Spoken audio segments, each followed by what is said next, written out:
নমস্কার বন্ধুরা, কেমন আছেন? নিশ্চয়ই সকলে ভালো আছেন। ঘোষ কিচেনে আজকে নিয়ে এসেছি পিঠে পুলির রেসিপি। এই রেসিপিটাকে শেষ পর্যন্ত দেখুন, লাইক করুন, শেয়ার করুন, আর যারা চ্যানেলটিকে সাবস্ক্রাইব করেননি তারা চ্যানেলটিকে সাবস্ক্রাইব করুন। পৌষ সংক্রান্তিতে নারকেল দিয়ে চালগুড়ির পুরি পিঠে বানানোর জন্য আমি প্রথমে নারকেলটা নিয়ে নিয়েছি। এবার এর মধ্যে আমি গুড়টা দিয়ে দেব। গুড়টাকে নারকেলের সাথে ভালো করে মিশিয়ে নেব। নারকেলের সাথে গুড়টা আমার মাখানো হয়ে গেছে। এবার এটা আমি গ্যাসের ওভেনে বসিয়ে দিয়ে এটা একটু নেড়ে নেব। এটা কিন্তু খেয়াল রাখতে হবে যে নারকেলটা যখন নাড়া হচ্ছে যেন বেশি চিটে না হয়ে যায়। বেশি চিটে হয়ে গেলে এটা কিন্তু নাড়ুর মতো হয়ে যাবে, তখন এটা পিঠের মধ্যে পুর দিতে অসুবিধা হবে। এবারে আমার পুর দেওয়ার জন্য নারকেলটা পুরো রেডি হয়ে গেছে। পুলি পিঠের ডোটা বানানোর জন্য আমি চাল গুঁড়ি নিয়ে নিয়েছি।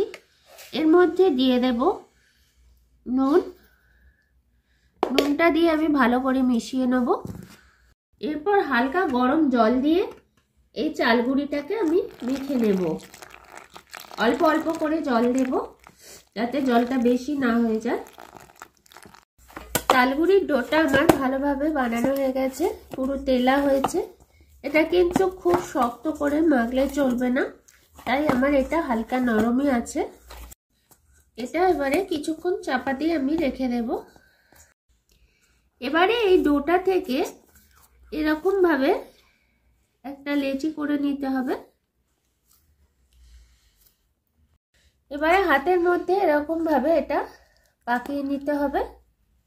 এবারে একটা হাত দিয়ে এরকম ভাবে এটা গোল করে ঘুরিয়ে ঘুরিয়ে থেকে থেকে একটা ঠোলের আকার করতে হবে।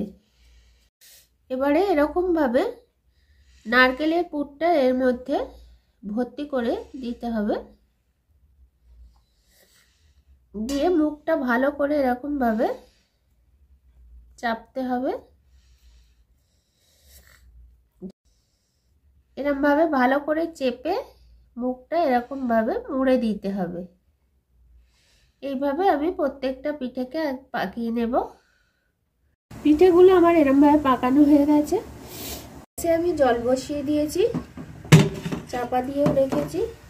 জলটা আমার ফুট ধরে এসছে। এবার আমি এর মধ্যে পিঠেগুলো দিয়ে আমি এরকম ভাবে চাপা দিয়ে দেব।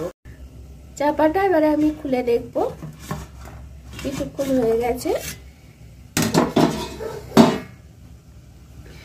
পিঠেগুলো যাতে জড়িয়ে না যায় তার জন্য আমি প্রথমে এর উপর দিয়ে অল্প জল ছড়িয়ে দেব। পিঠেগুলো খুব সুন্দর সিদ্ধ হয়ে গেছে, একটার সঙ্গে একটা লেগেও নেই। এবারে আমার পুলি পিঠে রেসিপি পুরোপুরি রেডি। এরপর আমাদের দেখা হবে পরের ভিডিওতে পরের রেসিপি নিয়ে।